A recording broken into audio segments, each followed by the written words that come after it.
നമ്മുടെ unboxing ഡൂഡിൻ്റെ കല്യാണമായിരുന്നു. Unboxing ഡൂഡിന് ഇപ്പോൾ social മീഡിയയിൽ മലയാളികൾക്ക് ഞാൻ പ്രത്യേകിച്ച് പരിചയപ്പെടുത്തി തരണ്ട. ബിക്കോസ് ഒരു സോഷ്യൽ മീഡിയ കത്തിത്തുടങ്ങിയ ടൈമിൽ തന്നെ കത്തിത്തുടങ്ങിയ ആളാണ് ഡൂഡും ഡൂഡിയും. സോ അൺബോക്സിംഗ് ഡൂഡിൻ്റെ കല്യാണമാണ്.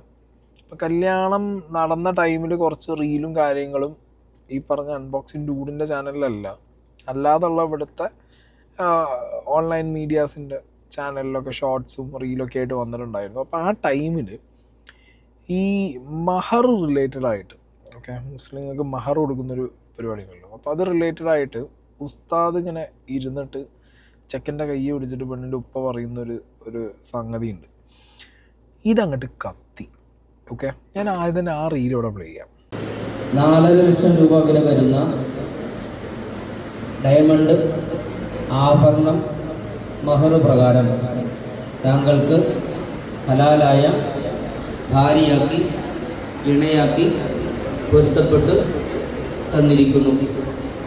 മേൽ പറയപ്പെട്ട മഹർ പ്രകാരം എനിക്ക് താങ്കളുടെ മകളെ വിവാഹം ചെയ്ത് ഇണയാക്കി പൊരുത്തപ്പെട്ട് തന്നതിനെ ഞാൻ സ്വീകരിച്ചു, പൊരുത്തപ്പെട്ടു. ഓക്കെ, അപ്പോൾ എന്താണെങ്കിലും ഉസ്താദ് ഇങ്ങനെ ഈ കാര്യങ്ങളൊക്കെ വിളിച്ചു പറഞ്ഞു. ഇതൊക്കെ വിളിച്ചു പറയുമോ എന്നുള്ളൊരു സ്കീം വേറെ കേട്ടോ. കാരണം എനിക്ക് പേഴ്സണലി അറിയാവുന്ന എൻ്റെ ഫ്രണ്ട്സിനോട് കല്യാണം കഴിഞ്ഞവരോട് ചോദിച്ചപ്പോൾ പറഞ്ഞത് ഇങ്ങനെ കണക്കൊന്നും വിളിച്ച് പറയൂല. ഓക്കെ, കൊടുക്കുന്നുണ്ട് ഗോൾഡ് അല്ലെങ്കിൽ വേറെ എന്തെങ്കിലും, എന്ത് കൊടുത്താലും സ്വീകരിക്കും. ഓക്കെ, ഇപ്പോൾ കണക്ക് പറഞ്ഞിങ്ങനെ ഇതിൻ്റെ തൂക്കവും പൈസയൊക്കെ വിളിച്ച് പറയുന്നത് അവർക്കും വലിയ പിടുത്തമില്ല എന്ന് പറഞ്ഞു. ഇപ്പോൾ ആ ഏരിയയിൽ എങ്ങനെയാണെന്ന് അറിയില്ല. ഈ അൺബോക്സിംഗ് ഡൂഡിൻ്റെ മഹലിൽ പള്ളിയിൽ ഇങ്ങനെയാണോ എന്നുള്ളതിനെക്കുറിച്ച് നമുക്ക് വലിയ പിടുത്തമൊന്നുമില്ല. എന്താണെങ്കിലും ഇത് വൻ വിഷയമായി. കമൻറ്റ് ബോക്സിലൊക്കെ നീ വില കൊടുത്തു വാങ്ങി അല്ലെങ്കിൽ കാശ് കൊടുത്ത് തൂക്കി മേടിച്ചു, അങ്ങനത്തെ പല രീതിയിലുള്ള സാധനങ്ങൾ എന്താണെങ്കിലും നെഗടിച്ച് വരുമല്ലോ. പിന്നെ എസ്പെഷ്യലി ഇത് ഇവരുടെ ചാനലിലും കൂടി അല്ലാത്തത് കൊണ്ട് കുറച്ചും കൂടി വിസിബിലിറ്റി കൂടുതലുണ്ട്. ഇവരുടെ കോർ ഓഡിയൻസിൻ്റെ ഇടയ്ക്ക് പോകുമ്പോൾ ഇതിന് അത്രത്തോളം ഒരു നെഗ് വരാൻ ചാൻസ് കുറവാണെങ്കിലും അല്ലാത്തവരുടെ മുന്നിലേക്ക് പോകുമ്പോൾ അതിനൊരു ഓഡിറ്റ് വരും. അതിനെന്താണെന്നുണ്ടെങ്കിലും കുറേ നെഗ് കയറും. അപ്പോൾ അങ്ങനെ കയറി വന്നിട്ടുണ്ടായിരുന്നു. അപ്പോൾ ഇതിന് റിപ്ലൈ ആയിട്ട് ഇവർ ഒരു വീഡിയോ ഇട്ടു. മുസ്ലിമാണോ, നിക്കാഹ് മഹർ തട്ടമിട്ടൂടെ, Q&A പോലത്തെ ഒരു സാധനം. അൺബോക്സിംഗ് ഡൂഡും വൈഫും കൂടി.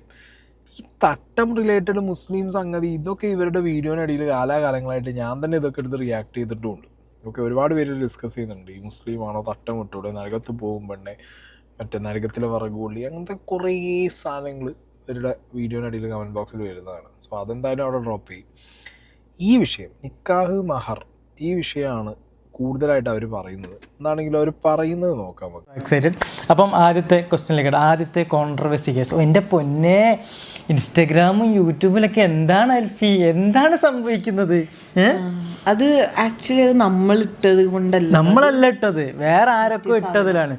ഫസ്റ്റ് നമുക്ക് എനിക്ക് പറയാനുള്ള ഡയലോഗ് മറ്റേ ദൃശ്യം മൂവിയിലത്തെ സാധനമില്ലേ, ക്ഷണിക്കപ്പെടാത്ത ഒരുപാട് അതിഥികൾ വന്ന് ഞങ്ങളുടെ നിക്കാഹ് അടിച്ചു മാറ്റി. ഗൈസ്, അടിച്ചു മാറ്റിയല്ല, കോളാക്കി ഭയങ്കരമായിട്ട് അലമ്പാക്കി കളഞ്ഞു. എനിക്ക് അതിൽ ഭയങ്കര അത് ഇവൾക്ക് ഭയങ്കര സങ്കടം ഉണ്ടായിരുന്നു. പക്ഷെ നമ്മളുടെ രീതി മൊത്തം അടിച്ചു പൊളിച്ച്, പക്ഷെ ഔട്ട് വരുന്ന സാധനങ്ങൾ ഒരുപാട്. നമ്മള് ആ നിക്കാഹിന്റെ ഇത് ലൈക്ക് ഇവന്റ് നമ്മൾ കുറച്ച് കഷ്ടപ്പെട്ടിട്ടാണ്, കുറച്ച് അധികം കഷ്ടപ്പെട്ടിട്ടാണ് ഓർഗനൈസ് ചെയ്തത്. ലൈക്ക് സ്റ്റേജിന്റെ കാര്യങ്ങൾ മൊത്തം എല്ലാ നിക്കാഹിന്റെ മൊത്തം ഇവരുടെ ടീമാണ്. അപ്പൊ എല്ലാം ഇവളെന്നാണ് കറക്റ്റ് ഇവളെ ഫാമിലി നോക്കി എല്ലാം ചെയ്തത്. ആദ്യത്തെ കോൺട്രവേഴ്സി, നിക്കാഹിന് മഹർ കൊടുത്തത് വിളിച്ചു പറഞ്ഞു എന്നൊരു രീതിയിലുള്ള സാധനമായിരുന്നു അല്ലേ. അതിൻ്റെ ഒരു സത്യാവസ്ഥ നിങ്ങളോട് പറഞ്ഞതാണ്. എല്ലാവരും നിക്കാഹിന് മഹർ കൊടുക്കുക, ഒന്ന് എന്താ പറയുക, ഡയമണ്ട് എന്താ പറയുക, ഇതാ കൊടുക്കുന്നത്, സ്വർണം കൊടുക്കുമ്പം നമ്മളെ നാട്ടിലത്തെ ഒരു പതിവ് എന്താണെന്ന് വെച്ചാൽ അത് അവർ പറയും ഇത്ര എന്താ പറയുക, ഇത്ര പവൻ്റെ കണക്ക് എല്ലാവർക്കും സ്വർണ്ണം വാങ്ങുമ്പോൾ അറിയും. പക്ഷെ എൻ്റെ കേസിൽ അങ്ങനെ വിളിച്ച് പറയും കേട്ടോ. ചിലർ വിളിച്ച് പറയും, ചിലർ മൈക്കിൽ പറയില്ല. അതൊക്കെ ഓരോ മഹലിലുള്ള മെൻഷൻ ചെയ്യും, മൈക്കിലോ അല്ലാതെ അത് ഓരോ മനസ്സിലായില്ല. അത് അപ്പം എന്താണോ അവിടുത്തെ സിറ്റുവേഷൻ അനുസരിച്ചിട്ടാണ് പറയുന്നത്. നമ്മളത് വീഡിയോയിൽ വന്നുകൊണ്ട് മാത്രം ആൾക്കാർ എന്തോ ഒരു സംഭവം തോന്നുന്നു. പക്ഷെ സത്യം പറയല്ലേ, എനിക്ക് അറിയില്ലായിരുന്നു ഇങ്ങനെ വിളിച്ച് പറയും എന്നുള്ളൊരു കാര്യം. ഈവൻ പവൻ പറഞ്ഞാലും ഇപ്പൊ പവന്റെ റേറ്റ് കാൽക്കുലേറ്റ്. പക്ഷെ നമ്മളെ ഭാഗത്തുനിന്ന് എന്നൊരു കോമഡി, നമ്മൾ ഡയമണ്ട് ആണ് ഇവൾക്ക് മഹറായി കൊടുത്തത്. അപ്പോൾ ഉസ്താദ് കണ്ടപ്പോൾ ഉസ്താദിനോട് ഞങ്ങൾ ആദ്യമായിട്ടാണ് ഡയമണ്ട് മഹർ കൊടുക്കണ കണ്ടത്. അതുകൊണ്ട് ഇതെങ്ങനെ പറയണം എന്നുള്ള ഒരു കൺഫ്യൂഷൻ വന്ന്. അപ്പോൾ ഉസ്താദ് നിങ്ങൾ ചോദിച്ചു ക്യാരറ്റ് എത്ര, അപ്പോൾ പറഞ്ഞ് എന്ത് ക്യാരറ്റ്, നമ്മളിതുപോലെ ലൈക്ക് ഇത് നമ്മൾ ഉണ്ടാക്കിപ്പിച്ചതാണ്, ഇങ്ങനത്തെ ഒരു മോതിരം എനിക്ക് വേണമെന്ന് പറഞ്ഞിട്ട് ഉണ്ടാക്കിപ്പിച്ചാണ്. പിന്നെ അതേപോലെ ഒരു ചെയിൻ കണ്ട് ഇഷ്ടപ്പെട്ടു. നമ്മൾ കൂടുതൽ ഡയമണ്ടിനെ കുറിച്ച് ഞങ്ങൾ കൂടുതൽ അറിയില്ല, ഞങ്ങൾ അത് യൂസ് ചെയ്ത് വരുന്നുള്ളൂ. അപ്പം നമുക്കത് അറിയില്ല. കണ്ട് ഇഷ്ടപ്പെട്ട് സാധനങ്ങൾ വാങ്ങി മഹർ കൊടുത്ത്. അപ്പോൾ അങ്ങനെയാണ് ചോദിച്ചത് എത്ര രൂപൻ്റെ മഹറാണെന്ന്. അപ്പോൾ ഞാൻ പറഞ്ഞു ഇത്ര രൂപൻ്റെ മഹറാന്ന് പറഞ്ഞപ്പോൾ എന്താ പറയുക മൊയ്ലാർ പറഞ്ഞാൽ പിന്നെ അതങ്ങ് പറയാമെന്ന്. അങ്ങനെയാണ്. പക്ഷേ ആ മൈക്ക് എവിടുന്ന് വന്ന് നിൽക്കാറില്ല. കറക്റ്റ് സമയം മൈക്ക് ഉണ്ടായപ്പോൾ ഉസ്താദ് മൈക്ക് എടുത്ത് പറഞ്ഞു. അപ്പോൾ ആ ഉസ്താദ് ഒരുപാട് ഊക്കും കാര്യങ്ങളൊക്കെ ഓൺലൈനിൽ കിട്ടുന്നുണ്ട്. ആ ഉസ്താദ് ഒരു കാര്യം അറിയില്ലല്ലേ, പാവാണ്, മൂപ്പർ അറിയാണ്ട് പറഞ്ഞു പോയതാണ്. ഇങ്ങനെ സോഷ്യൽ മീഡിയ ഉള്ള കാര്യം അങ്ങനത്തെ കാര്യങ്ങളൊന്നും അറിയില്ല. ഓക്കെ, അപ്പോൾ ഇവർ ബേസിക്കലി പറഞ്ഞു വരുന്നത് ഇത്രയേ ഉള്ളൂ. അവരെ കല്യാണത്തിന് അങ്ങനെ മൈക്കിലൂടെ ഈ മഹറിൻ്റെ കാര്യം വിളിച്ച് പറയുന്നത് അവരെന്നെ എക്സ്പെക്ട് ചെയ്തതല്ല. ഡയമണ്ട് വാങ്ങാതിരിക്കുന്ന അവരുടെ പേഴ്സണൽ കാര്യം ഇവിടെ വിളിക്കാതെ കുറേ ഓൺലൈൻ മീഡിയാസ് അവിടെ പോയി ഈ വിഷ്വൽസ് എടുത്തു. അത് ആ ഓഡിയോ അടക്കം തന്നെ. ഇപ്പോൾ ഓഡിയോ ഇല്ലാതെ അവരൊരു മ്യൂസിക് ഇട്ടിട്ടാണ് ആ സാധനം ഇട്ടെന്നുണ്ടെങ്കിൽ പോലും വിഷയമല്ല. അത് ആ ഓഡിയോ അടക്കം. ഓക്കെ, ഓൺലൈൻ മീഡിയാസിന് അവർക്ക് കോണ്ടൻറ്റ് ഏതാണെങ്കിലും അവർ കയറി ഫീഡ് ചെയ്യുക എന്നുള്ള പരിപാടി ആയതുകൊണ്ട് അവർക്ക് ബേസിക്കലി ഇത്രയേ ഉള്ളൂ. അവർക്ക് കോണ്ടൻറ്റ് കിട്ടി. അപ്പോൾ അവർ നോക്കുമ്പോഴും എന്താണ്, അൺബോക്സിങ് ഡൂഡിൻ്റെ കല്യാണത്തിന് മഹർ കൊടുത്തത് ഡയമണ്ട്, അത് ഇത്ര രൂപയുടെ ഡയമണ്ടാണ് കൊടുത്തതെന്നുള്ള സ്കീമിലാവുമ്പോഴത്തേക്ക് അവർക്കതൊരു വലിയ കോണ്ടൻ്റാണ്. അത് ചർച്ചയാവുന്നു, അല്ലെങ്കിൽ അത് അൺബോക്സിങ് ഡൂഡിനെ ഇഷ്ടപ്പെടുന്നവർക്ക് ഇത്ര രൂപേനെ ഡയമണ്ട് കൊടുത്തോ എന്നുള്ള ചോദ്യമൊക്കെ കിട്ടാൻ എന്നുള്ളത് കൊണ്ടായിരിക്കണം അവർ അത് അങ്ങനെ തന്നെ സൗണ്ടോട് കൂടി തന്നെ ആ സാധനം എടുത്തിട്ട് പോസ്റ്റ് ചെയ്തു. ആൻഡ് അത് മാത്രമല്ല, ഇവർ വിളിച്ചിട്ടില്ല. ഓക്കെ, ഇവർ വിളിച്ചിട്ടില്ല എന്നുള്ളതാണ് അതിൻ്റെ ഏറ്റവും വലിയൊരു സ്കീം. ഇവരുടെ ചാനലിലും അല്ല ഇട്ടിട്ടുള്ളത്. ഓക്കെ, അപ്പോൾ ഇവരുടെ വേറെ ക്യാമറാമാനെ വെച്ചിട്ട് ഈ സാധനം ഷൂട്ട് ചെയ്തിട്ടുണ്ട് ഓൾറെഡി. അതിൻ്റെ വിഷ്വൽസ് ഇന്ന് അവർ അപ്ലോഡ് ചെയ്തിട്ടുണ്ട്. ആൻഡ് ഇവർ ഈ പറഞ്ഞൊരു സംഗതി, അതായത് ഇതിൻ്റെ കണക്കും കാര്യങ്ങളും വിളിച്ച് പറഞ്ഞ ഉസ്താദ് ഏറെപ്പോയതും ഈ മൈക്ക് എവിടെ നിന്ന് വന്നു എന്നുള്ളത് അറിയില്ല എന്ന് പറഞ്ഞു. പക്ഷേ ഇന്ന് അവർ അപ്ലോഡ് ചെയ്ത വീഡിയോനകത്ത് കൃത്യമായിട്ട് ഈ ഉസ്താദിൻ്റെ കയ്യിൽ മൈക്ക് കൊടുത്തിട്ട് ഉസ്താദിനവിടെ പ്ലേസ് ചെയ്തതായിട്ടാണ് നമുക്ക് കാണാൻ പറ്റുന്നത്. പ്രിയമുള്ള സഹോദരങ്ങളെ, സുഹൃത്തുക്കളെ, ഒരു വലിയ മഹത്തായ കർമ്മത്തിന് നമ്മൾ സാക്ഷിയാവുകയാണ്. സ്വാലിഹ് എന്ന് പറയുന്ന സഹോദരനും അൽഫിയ എന്ന് പറയുന്ന സഹോദരിയെ തമ്മിലുള്ള വിവാഹ കർമ്മത്തിൻ്റെ ഏറ്റവും മഹത്വമേറിയ ഒരു ചടങ്ങ് ഇവിടെ നടക്കുകയാണ്. അതിന് സാക്ഷിയാകാനാണ് നാം എല്ലാവരും എത്തിച്ചേർന്നിരിക്കുന്നത്. അല്ലാഹു ഇവരുടെ മംഗള കർമ്മത്തിലും തുടർന്നുള്ള ജീവിതത്തിലും എല്ലാവിധമായ നന്മയും നൽകട്ടെ എന്ന് പ്രത്യേകം ദുആ ചെയ്തുകൊണ്ട് ചടങ്ങിലേക്ക് കടക്കുകയാണ്. ചടങ്ങ് തുടങ്ങുന്നതിന് മുമ്പുള്ള വിഷ്വൽസ് ആട്ടെ ഇന്ന് അപ്ലോഡ് ചെയ്ത വീഡിയോയിലുണ്ട്. അപ്പം മൈക്ക് ഓൾറെഡി അവിടെ ഉള്ള സംഗതി തന്നെയാണ്. ഈ മൈക്കിലൂടെ വിളിച്ചു പറയുന്ന പരിപാടി ഇപ്പം ഈ പറഞ്ഞ പോലെ അവർക്ക് അറിയുണ്ടാവില്ല. എന്താണെങ്കിലും അതങ്ങനെ വിളിച്ചു പറഞ്ഞാൽ എന്തായാലും ഏറെ പോയടേ, അതവിടെ വിട്. എന്തായാലും അത് ഇട്ടത് ഇവിടുത്തെ ഓൺലൈൻ ചാനലുകളായതുകൊണ്ട് തന്നെ ഇവരുടെ ഏറ്റവും കൂടുതൽ ദേഷ്യവും സങ്കടവും ഈ ഓൺലൈൻ ചാനലുകളാണ്. ഇവർ പറഞ്ഞാൽ ഇവർ കുറേ ദിവസം എടുത്ത് കുറേ പ്ലാൻ ചെയ്ത് വെച്ചൊരു ഇവൻ്റാണ്. ഇവർ ഈ ഇവൻറ്റിലേക്ക് ഓൺലൈൻ മീഡിയാസിനെ വിളിച്ചിട്ടില്ല, വന്നവരാരെയും അലോ ചെയ്തിട്ടില്ല. പിന്നെ കുറേ പേര് വന്നവരോട് ഇവർ പോകാനും പറഞ്ഞില്ല. അങ്ങനെ ഇവരുടെ കയ്യിൽ നിന്ന് വിഷ്വൽ പോയി എന്നുള്ളൊരു എക്സ്പ്ലനേഷനിലേക്കാണ് ഇവരെത്തുന്നത്. അങ്ങനത്തെ കാര്യങ്ങളൊന്നും അറിയില്ല. എന്താ വെച്ച് കഴിഞ്ഞാൽ നമ്മളുടെ ഭാഗത്തു നിന്നുള്ളൊരു മിസ്റ്റേക്ക് എന്താ വെച്ചാൽ നമ്മൾ സ്ട്രിക്റ്റ് ആയിട്ട് ആ മീഡിയക്കാരെ നമ്മൾ അവിടെ നിന്ന് പ്രൊഹിബിറ്റ് മീഡിയക്കാർ ഒഴിവാക്കണമായിരുന്നു. നമ്മൾ മാന്യായിട്ട് എന്തോ എന്റെ ബ്രദർ ഗസൽക്കാക്കറ്റ് പറഞ്ഞു. ഒരു പറച്ചിലൊന്നും ഒരിക്കലും അവർ പോവില്ല. ലൈക്ക് ഒറ്റ എൻട്രൻസ് അല്ലല്ലോ, അത് സൈഡിൽ കൂടെ ഒരുപാട് എൻട്രൻസും കാര്യങ്ങളൊക്കെ ഉള്ളതല്ല. തീരെ മാനേഴ്സ് ഇല്ലാണ്ടാണ് അവർ ചെയ്തതും. കാരണം ഞാൻ എൻ്റെ ഇത് പറയുകയാണെങ്കിൽ ഞാൻ കറക്റ്റ് ഒരു എൻട്രൻസ് വീഡിയോ ഒക്കെ എനിക്ക് വേണമെന്നുണ്ടായിരുന്നു. വീഡിയോ വന്നു കഴിഞ്ഞപ്പോൾ, അതായത് നിക്കാഹിന്റെ വീഡിയോ വന്നപ്പോൾ ഭയങ്കരമായിട്ട് ഞാൻ റിഗ്രറ്റ് ചെയ്തു. എൻട്രൻസിൽ മൊത്തം ആൾക്കാർ ഫോണും പിടിച്ച് നിൽക്കുകയായിരുന്നു. നമ്മുടെ കസിൻസ് ഒന്നും അല്ല, ഈ മീഡിയ ടീംസ്. നിങ്ങൾ ആരാ വിളിച്ചത്? ഞങ്ങൾ വിളിച്ചിട്ടില്ല. എനിക്കത് അപ്പോൾ ചോദിക്കാനുള്ള ഒരു ഇതുണ്ടായിരുന്നില്ല. കാരണം ഇനി അപ്പോൾ അതെങ്ങാനും ചോദിച്ചിട്ടുണ്ടെങ്കിൽ അവര് അത് ടയറിലാക്കണ്ടല്ലോ എന്ന്. എനിക്കിതിൽ ഏറ്റവും കൂടുതൽ ഞാൻ എപ്പോഴും ബ്ലെയിം ചെയ്യുന്നത് ഈ മീഡിയ ടീമിനെ തന്നെ. കാരണം അവര് തീരെ അൺഇൻവൈറ്റഡ് ആയിട്ട് വന്നു എന്നുള്ളത് പോരാത്തതിന് നമ്മുടെ full even each and every bit പല ആംഗിളിൽ നിന്ന് എങ്ങനൊക്കെ എവിടെ നിന്നൊക്കെ ഇവന്മാർ വന്നേ എന്താ ചെയ്യുക, നമുക്ക് ഒരു ഐഡിയ ഇല്ല. ഞാൻ പറയും, കാരണം നമ്മൾ കുറേ പ്ലാൻ ചെയ്ത് നമ്മൾ അത്രയും ഓർഗനൈസ് ചെയ്തിട്ട് ചെയ്തൊരു വെഡിങ്, അതിനകത്ത് ഈ ഒരു പാർട്ട് നമ്മൾ ഉണ്ടാവുമെന്ന് കരുതിയില്ല. കാരണം ഇവന്റ് അവിടെ ഉണ്ടാവുമെന്ന് കരുതി, ഇവര് പ്രിപ്പയർഡ് ആയിരുന്നു. പക്ഷെ നമ്മുടെ അവിടെ ഇവര് വരുമെന്ന്, കാരണം നമ്മൾ ഇവരെ ആരെയും ഇൻവൈറ്റ് ചെയ്തിട്ടില്ല. ഇവൻ എൻ്റെ ഡ്രസ്സ് വരെ പലതവണ ചവിട്ടി എൻ്റെ ഔട്ട്ഫിറ്റിലാണ് എനിക്ക് പറയാനുള്ളത്. കാരണം ഞാൻ എൻ്റെ ഔട്ട്ഫിറ്റ് എത്ര നാള് ഞാൻ പുറകെ നടന്ന് ചെയ്ത ഔട്ട്ഫിറ്റാണെന്നറിയോ?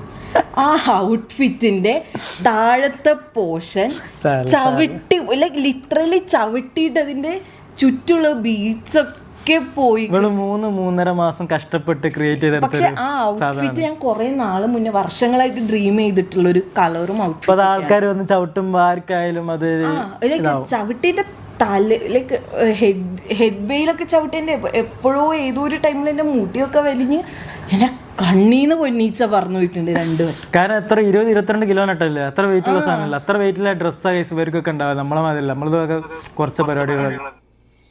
ഓൺലൈൻ മീഡിയാസ് ഒരു ഇൻവിറ്റേഷനും ഇല്ലാതെ കയറി ചെന്നു എന്നാണ് പറയുന്നത്. ഞാൻ ഈ ഓൺലൈൻ മീഡിയാസിനെ നല്ല രീതിയിൽ സപ്പോർട്ട് ചെയ്ത് സംസാരിക്കുന്ന ഒരു വ്യക്തിയാണ്. എൻ്റെ വീഡിയോ കണ്ടറിയാം, അത്രയും അട്രോഷ്യസ് ആയിട്ടുള്ള എന്തെങ്കിലും പരിപാടി ചെയ്യുമ്പോഴാണ് ആ ചെയ്ത വ്യക്തികളെ ഞാൻ എന്ത് ചെയ്യാറ്, എപ്പോഴും പറയാറ്. ഇവിടെയും ഞാൻ പറയുന്നു, പോവാത്ത ഒരുപാട് മീഡിയാസ് ഉണ്ട്, പോയ മീഡിയാസ് ഉണ്ട്. ഈ പോയ മീഡിയാസിനോട് പറയുന്നത്, നിങ്ങൾ എന്തിനാണ് ഇവർ ഈ വായിലിരിക്കുന്നത് കേൾക്കാൻ വേണ്ടിയിട്ട് കയറി ചെയ്യുന്നത്? കണ്ടൻറ്റാണ്, ഇല്ലാതെ പറയുന്നില്ല. പക്ഷേ ഇപ്പോൾ ഈ പറയുന്നത് കേട്ടോ, ലിറ്ററലി തുണി ഊരി പോരുന്ന രീതിയിലുള്ള വർത്താനമാണ് ഇവർ പറഞ്ഞിട്ടുള്ളത്. എന്തിനതിന് നിൽക്കേണ്ട ആവശ്യം? ഇങ്ങനത്തെ കണ്ടന്റുകൾ നിങ്ങൾക്ക് ആവശ്യമുണ്ടോ എന്നുള്ളത് തന്നെ നിങ്ങളൊന്ന് റീചെക്ക് ചെയ്യുക, റീതിങ്ക് ചെയ്യുക. ഓക്കെ, കാരണം പിന്നെ ഈ വായിലിരിക്കുന്നത് കേൾക്കാൻ നിന്നിട്ട് ഇത് ആ അരി തിന്നിട്ട് പിന്നെ നമുക്ക് ദഹിക്കില്ല. മനസ്സിലായി? അതങ്ങനെയാണ്. എന്തിനാ അതിൻ്റെ ആവശ്യം? എന്തിനാ? പിന്നെ അവരുടെ ഹാപ്പി മൊമെൻ്റാണ്. അവരാരും വരുന്നവരോട് നോ പറയില്ല. അവർ പറഞ്ഞ പോലെ അയ്യോ വിളിച്ചിട്ടില്ലല്ലോ, വന്നും പോയി. അത് അവരുടെ മാന്യത. പോവാതിരിക്കേണ്ടത്, വിളിക്കാത്തതിന് പോവാതിരിക്കേണ്ടത് നിങ്ങളുടെ മാന്യത. Okay, content is different. പക്ഷേ വിളിക്കാത്തൊരു കാര്യത്തിന് പോകാതിരിക്കേണ്ടത് നിങ്ങളുടെ മാന്യതയാണ്. അത് കീപ്പ് ചെയ്യാൻ വേണ്ടി ശ്രമിക്കുക. പിന്നെ ഇവർക്ക് ഈ വന്നിട്ടുള്ള കുറേ എന്താ പറയുക ലോസുകൾ, ലൈക്ക് അവരുടെ പേഴ്സണൽ ഹാപ്പി മൊമെൻറ്റ്സിൽ വന്നിട്ടുള്ള, നിങ്ങൾ കൊണ്ടുവന്നിട്ടുള്ള എന്തെങ്കിലും പ്രശ്നങ്ങളുണ്ടെന്നുണ്ടെങ്കിൽ അതിന് അപ്പോളജൈസ് ചെയ്യുക എന്നുള്ളതാണ് അതിൻ്റെ ഒരു മാന്യത. പ്രത്യേകിച്ച് ഈ ലേഡി പറയുന്ന പോലെ ഞാൻ എവിടെയോ ഒരു വീഡിയോ കണ്ടിട്ടുണ്ട്, ഇവരെങ്ങാണ്ട് സിസ്റ്ററിനെ എങ്ങാണ്ട് കെട്ടിപ്പിടിക്കാനോ എന്തിനോ പോണ സമയത്ത് ആരെ ചവിട്ടിയത് എനിക്ക് ഓർമ്മയില്ല. ആ വീഡിയോ ഞാൻ തപ്പി കിട്ടുകയാണെന്നുണ്ടെങ്കിൽ ഞാൻ മേ ബി ഇത് എഡിറ്റ് ചെയ്യുന്ന സമയത്ത് ഞാൻ വെക്കാം.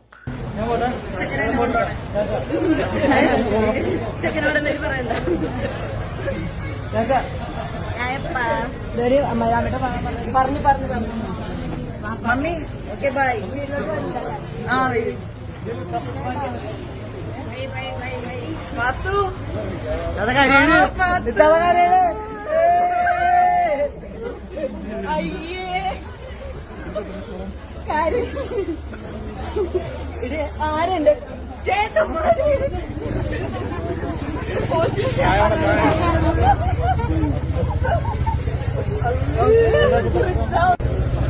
ഈ ഒടുക്കത്തെ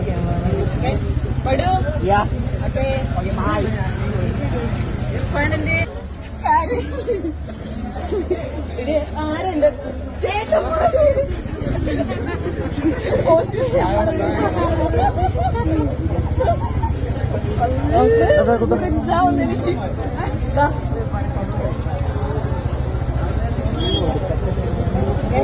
Badu? Yeah. Okay. Okay, bye. Finally.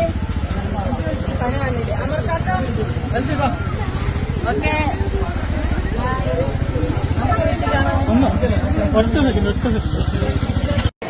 എടിപൊടി love marriage വന്ന എങ്ങനെയാണ് അതിന്റെ ഒരു സംഭവം എന്ന് പറയാമോ?